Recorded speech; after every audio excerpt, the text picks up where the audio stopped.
ನಮಸ್ಕಾರ ರಿವ್ಯೂ ಚಾನೆಲ್ಗೆ ಸ್ವಾಗತ. ನಾನು ಸೌಖ್ಯ ಗಾಂವ್ಕರ್. ಕೆಪಿಸಿಸಿ ಅಧ್ಯಕ್ಷ ಕುರ್ಚಿಯ ಕದನ ತಾರಕಕ್ಕೇರಿರೋ ಹೊತ್ತಲ್ಲಿ ಖರ್ಗೆ ಅವರು ಬಿಗ್ ಟ್ವಿಸ್ಟ್ ಒಂದನ್ನ ಇಟ್ಟಿದ್ದಾರೆ. ಕೆಪಿಸಿಸಿ ಅಧ್ಯಕ್ಷ ಸ್ಥಾನಕ್ಕೆ ಅಚ್ಚರಿಯ ಹೆಸರು. ಈಗ ಕುತೂಹಲಕಾರಿ ಬೆಳವಣಿಗೆ ಡೆಲ್ಲಿ ಮಟ್ಟದಲ್ಲಾಗಿದೆ. ಡಿಕೆ ಶಿವಕುಮಾರ್ ಅವರು ಸತೀಶ್ ಜಾರಕಿಹೊಳಿಗೆ ಶಾಕ್ ಕೊಟ್ರೆ, ಇತ್ತ ಖರ್ಗೆ ಅವರು ಡಿಕೆಗೆ ಸಿಡಿಲಾಘಾತವನ್ನೇ ಕೊಟ್ಟಿದ್ದಾರೆ.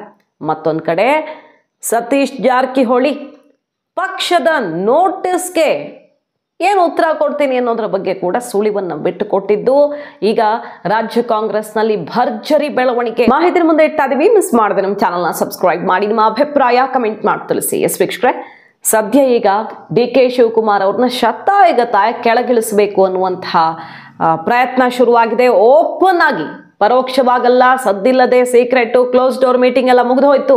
ಡಿನ್ನರ್ ಪಾಲಿಟಿಕ್ಸ್ಗೆಲ್ಲ ಬ್ರೇಕ್ ಹಾಕಿದ್ದಾಯ್ತಲ್ಲ. ಈಗ ಓಪನ್ ಆಗಿ ಸಮರ ಸಾರಿದ್ದಾರೆ.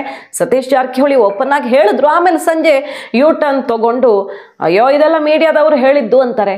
ಅಷ್ಟೇ ಅಲ್ಲ, ಪಕ್ಷದ ನೋಟಿಸ್ಗೆ ಅದೇನು ದೊಡ್ಡ ವಿಷಯನೇನ್ರಿ, ನೋಟಿಸ್ ಕೊಟ್ರೆ ಏನು ದೊಡ್ಡ ವಿಷಯನ, ಉತ್ತರ ಕೊಡೋಣ, ಏನು ಹೇಳಿದೀವೋ ಅದನ್ನು ಉತ್ತರ ಕೊಡ್ತೀವಿ, ಏನು ದೊಡ್ಡದಲ್ಲ ಅದು ಅಂತಾರೆ ಸತೀಶ್ ಜಾರಕಿಹೊಳಿ ಅವರು. ಆ ಮೂಲಕ ಪಕ್ಷದ ನೋಟಿಸ್ಗೆಲ್ಲ ತಲೆ ಕೆಡಿಸ್ಕೊಂಡು ನಮ್ಮ ಅಭಿಯಾನ ನಿಲ್ಲೋದಿಲ್ಲ. ಏನು ಅಭಿಯಾನ ಅಂತ ಕೇಳಿದ್ರೆ, ಪರಮೇಶ್ವರ್ ಅವರು ಸತೀಶ್ ಜಾರಕಿಹೊಳಿ ಅವರು SC/ST ನಾಯಕರು ಒಂದು ನಿರ್ಧಾರ ಮಾಡೇ ಬಿಟ್ಟಿದ್ದಾರಂತೆ. ಡಿಕೆ ಶಿವಕುಮಾರ್ ಕೆಳಗಿಳಿಸೋ ತನಕ ವಿಶ್ರಮಿಸಬಾರದು, ಅಂದ್ರೆ ಪೂರ್ಣಾವಧಿಯ ಅಧ್ಯಕ್ಷರು ಬೇಕೇ ಬೇಕು ಅನ್ನುವ ಅಭಿಯಾನ ಶುರು ಮಾಡೋದು ಇನ್ನು ಮುಂದೆ.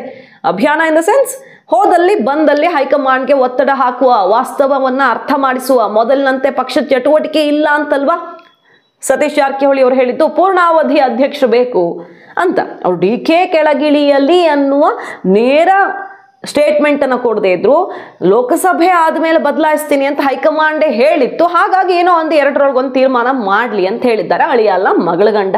ಈಗ ಅದನ್ನು ನಿಲ್ಲಿಸುವಂಥ ಮನಸ್ಥಿತಿಯಲ್ಲಂತೂ ಇಲ್ಲ ಕಾಂಗ್ರೆಸ್ ನಾಯಕರು. ಆಯ್ತು, ಉತ್ತರ ಕೊಡೋಣ ಬಿಡಿ ಅಂತಿದ್ದಾರೆ ಸತೀಶ್ ಜಾರಕಿಹೊಳಿ ಅವರು. AICC ನೋಟಿಸ್ ಬಂದ್ರು, ಶೋಕಾಸ್ ನೋಟಿಸ್ ಬಂದ್ರು, ಉತ್ತರ ಕೊಡೋ ಮನಸ್ಥಿತಿಯಲ್ಲಿ ಇದ್ದಾರೆ. ನಿಲ್ಲಿಸೋ ಮನಸ್ಥಿತಿಯಲ್ಲಿ ಕಾಣಿಸ್ತಿಲ್ಲ. ಇದ್ರ ನಡುವೆ ಖರ್ಗೆ ಅವರು ಈಗ ಡಿಕೆಗೊಂದು ಮಾಸ್ಟರ್ ಸ್ಟ್ರೋಕ್ ಅನ್ನೇ ಕೊಟ್ಟಿದ್ದಾರೆ. ಏನದು ಹಾಗಾದ್ರೆ? ಡಿಕೆ ಶಿವಕುಮಾರ್ ಅವರು ಸಪರೇಟ್ ಆಗಿ ಮೀಟಿಂಗ್ ಮಾಡಿದ್ರು, ಸಿದ್ದರಾಮಯ್ಯನವರು ಮೀಟಿಂಗ್ ಮಾಡಿದ್ರು, ಹೈಕಮಾಂಡ್ ನಾಯಕರ ಜೊತೆಗೆ ಸುದೀರ್ಘ ಮಾತುಕತೆ ಡೆಲ್ಲಿಯಲ್ಲಿ ಇಷ್ಟೆಲ್ಲ ನಡೆದಿದೆಯಲ್ಲ. ಇದ್ರ ನಡುವೆ ಖರ್ಗೆ ಅವರು ಬಹಳ ಬ್ಯಾಲೆನ್ಸ್ಡ್ ಆಗಿ, ಜಾಣ ಲೆಕ್ಕ ಹಾಕಿ ಡಿಕೆಗೆ ಆಘಾತವನ್ನು ಕೊಟ್ಟಿದ್ದಾರೆ. ಏನದು ಅಂತ ಕೇಳಿದ್ರೆ, ಸಿದ್ದರಾಮಯ್ಯ ಡಿಕೆ ಶಿವಕುಮಾರ್ ಇಬ್ಬರನ್ನು ಕೂರಿಸ್ಕೊಂಡು ಒಮ್ಮತದ ಅಭ್ಯರ್ಥಿಯನ್ನ ಆಯ್ಕೆ ಮಾಡಿ ಅಧ್ಯಕ್ಷ ಸ್ಥಾನಕ್ಕೆ ಒಮ್ಮತದ ನಾಯಕನ ಹೆಸರ ಕೊಡಿ ಅಂತ. ಅಲ್ಲಿಗೆ ಒಮ್ಮತದಿಂದ ಆಯ್ಕೆ ಮಾಡಬೇಕು ಅಂದ್ರೆ ಅರ್ಥ ಏನು? ಈಗಿರೋರು ಬದಲಾವಣೆ ಆಗ್ತಾರೆ ಅನ್ನೋದು ಖಚಿತ. ಅದು ಇವತ್ತೇ ಆಗ್ತಾರೋ ಅಥವಾ ಮುಂದಿನ ತಿಂಗಳು ಆಗ್ತಾರೋ, ಒಟ್ಟಿನಲ್ಲಿ ಬದಲಾವಣೆ ಆಗೋದು ನಿಶ್ಚಿತ ಅನ್ನೋದನ್ನ ಹೈಕಮಾಂಡ್ ಹೇಳಿದೆ. ಆದರೆ ಸುಮ್ಮನೆ ಪಕ್ಷದಲ್ಲಿ ನಾಯಕರು ಹಾದಿಲಿ ಬೀದಿಲಿ ಮಾತಾಡ್ಕೊಂಡು, TV ಮುಂದೆ ಮಾತಾಡ್ಕೊಂಡು ಕೂರೋದಲ್ಲ. ಪಕ್ಷ ಅದನ್ನು ಡಿಸೈಡ್ ಮಾಡುತ್ತೆ. ಶಿಸ್ತಿನಿಂದ ಮಾಡೋಣ, ಬೇಕಾಬಿಟ್ಟಿಯಾಗಲ್ಲ ಅನ್ನೋದಷ್ಟೇ ಮೆಸೇಜು ಖರ್ಗೆ ಅವರು ಈಗ ಹೇಳಿದ್ದಾರೆ ಅನ್ನುವ ಮೂಲಗಳ ಮಾಹಿತಿ ಇದು. ಇಬ್ಬರು ಕಡೆಯಿಂದ ಇಬ್ಬರು ಕೂಡ ಆಲೋಚನೆ ಮಾಡಿ ಒಮ್ಮತದ ಹೆಸರನ್ನ ಹೇಳಿ ಅಂತ ಕಳಿಸುವ ಮೂಲಕ ಡಿಕೆ ಇಳಿಯೋದು ಫಿಕ್ಸ್ ಅನ್ನೋ ಮೆಸೇಜ್ ಅನ್ನ ಹೈಕಮಾಂಡ್ ಕೊಟ್ಟಂಗಾಯ್ತು. ಟ್ವಿಸ್ಟ್ ಏನಪ್ಪ ಅಂತ ಕೇಳಿದ್ರೆ, ಒಂದು ಬದಲಾವಣೆ ನಿಶ್ಚಿತ ಅನ್ನೋ ಮೆಸೇಜು, ಇನ್ನೊಂದು ಇಲ್ಲಿ ಖರ್ಗೆ ಬಣದ ಎಂಟ್ರಿ ಆಗಿದೆ. ಮೂರು ಬಣಗಳ ನಡುವಿನ ತಿಕ್ಕಾಟ. ಈಗ AICC ಅಧ್ಯಕ್ಷರು ಅನ್ನುವಂಥ ಪವರ್ ಇದ್ದೇ ಇರುತ್ತೆ ಕರ್ನಾಟಕದವರು, ಕಾಂಗ್ರೆಸ್ನಲ್ಲಿ ಅವರು ಹಿಡಿತಾ ಇದ್ದೇ ಇರುತ್ತೆ. ಸೊ ಡಿಕೆ ಬಣ, ಸಿದ್ದು ಬಣ ವರ್ಸಸ್ ಖರ್ಗೆ ಬಣಗಳ ನಡುವೆ ಈಗ ಪೈಪೋಟಿ ಆಗತ್ತೆ.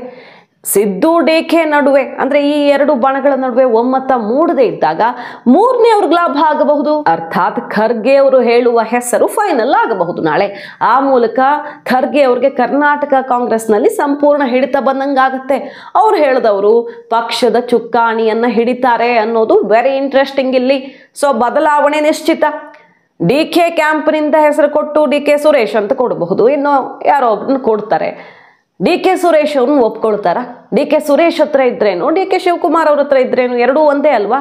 ಈಗ ಇವ್ರನ್ನ ಕಳಿಸಿ ಅವ್ರನ್ನ ಕೂರಿಸೋದಕ್ಕೆ ಒಪ್ತಾರ?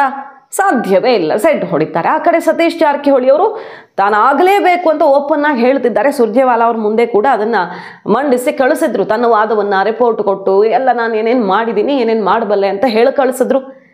ಈಗ ಸತೀಶ್ ಜಾರಕಿಹೊಳಿ ಅವರು ಆಗ್ತಾರೆ ಅಂದ್ರೆ ಡಿಕೆ ಬಣ ಸಿಡ್ದೇಳುತ್ತೆ. ಆಗ ಬರೋದು ಸೊಲ್ಯೂಷನ್ ಅಂತ ಖರ್ಗೆ ಬಣದಿಂದ ಆಯ್ಕೆ ಆದಾಗ ಮಧ್ಯೇಶ್ವರ್ ಖಂಡ್ರೆ ಅವ್ರ ಹೆಸರು ಕೂಡ ಕೇಳಿ ಬಂತು, ಲಿಂಗಾಯತ ಸಮುದಾಯಕ್ಕೆ ಕೊಡೋಣ ಅಂತ.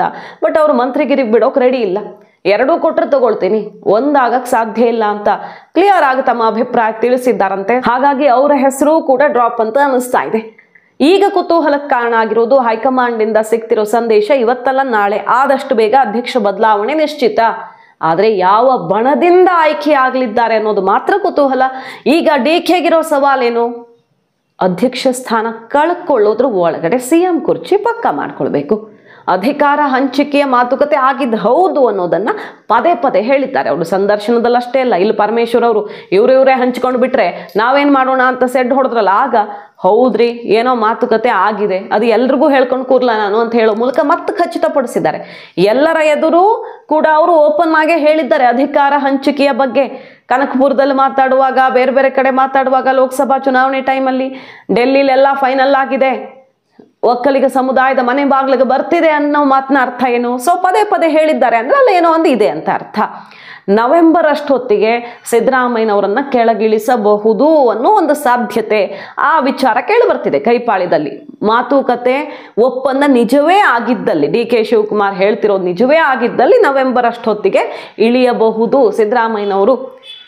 ಹಾಗಾದ್ರೆ ಡಿ.ಕೆ. ಶಿವಕುಮಾರ್ ಅವರು ಸಿಎಂ ಕುರ್ಚಿ ಏರೋ ಕನಸಲ್ಲಿದ್ದಾರೆ.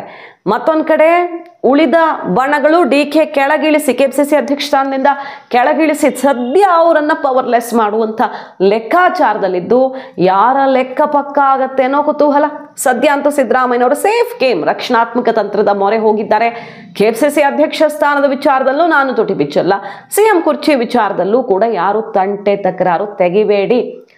ಸಂಪುಟ ಸರ್ಜರಿ ಒಂದು ಆದಷ್ಟು ಬೇಗ ಮಾಡೋಣ. ಈ ಬಜೆಟ್ ಅಧಿವೇಶನದ ಹೊತ್ತಿಗೆ ಸಂಪುಟ ಸರ್ಜರಿ ಒಂದು 4-5 ಚೇಂಜಸ್, ತುಂಬ ದೊಡ್ಡ ಮಟ್ಟದಲ್ಲ, ಬದಲಾವಣೆ ಮಾಡೋಣ. ರಾಹುಲ್ ಗಾಂಧಿ ಅವರ ಸೂಚನೆಯಂತೆ ನಾನು ನಡ್ಕೊಳ್ತೀನಿ ಅನ್ನೋ ಸಂದೇಶವನ್ನು ಕೊಟ್ಟು ಬಂದಿದ್ದಾರಂತೆ.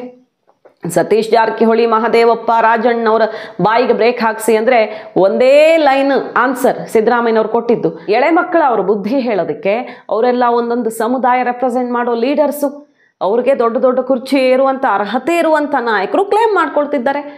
ನೀವು ಮಾತಾಡಬೇಡಿ ಅಂತ ಹೇಳೋಕ್ಕಾಗತ್ತೆ? ಅವ್ರನ್ನ ನಾನು ಕಂಟ್ರೋಲ್ ಮಾಡೋಕ್ಕೆ ಸಾಧ್ಯ ಇದೆಯಾ? ಒಂದು ಪಕ್ಷದಲ್ಲಿ ಅವರದ್ದೇ ಆದ ಕೊಡುಗೆ ಇದೆ ಮತ್ತು ಅವರು ದೊಡ್ಡ ಸಮುದಾಯವನ್ನು ರೆಪ್ರೆಸೆಂಟ್ ಮಾಡ್ತಾರೆ.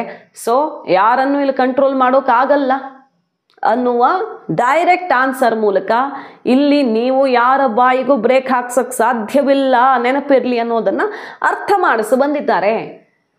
ಈಗ AICC, KPCC ಯಾರು ನೋಟಿಸ್ ಕೊಟ್ಟರು ಆನ್ಸರ್ ಮಾಡ್ತೀನಿ ನಾನು ಅನ್ನುವ ಮೂಲಕ ಸತೀಶ್ ಜಾರಕಿಹೊಳಿ ಅವರು ನನ್ನ ಮೆಸೇಜ್ ಕ್ಲಿಯರ್ ಇದೆ ಅಂತಿದ್ದಾರೆ. ಕಾದು ನೋಡಬೇಕು. ಮಾಹಿತಿ ನಿಮ್ಗೆ ಇಷ್ಟ ಆಗಿದ್ರೆ ಮಿಸ್ ಮಾಡಿದ್ರೆ ನಮ್ಮ ಚಾನಲ್ನ ಸಬ್ಸ್ಕ್ರೈಬ್ ಮಾಡಿ, ನಿಮ್ಮ ಅಭಿಪ್ರಾಯ ಕಮೆಂಟ್ ಮಾಡಿ ತಿಳಿಸಿ. Thank you.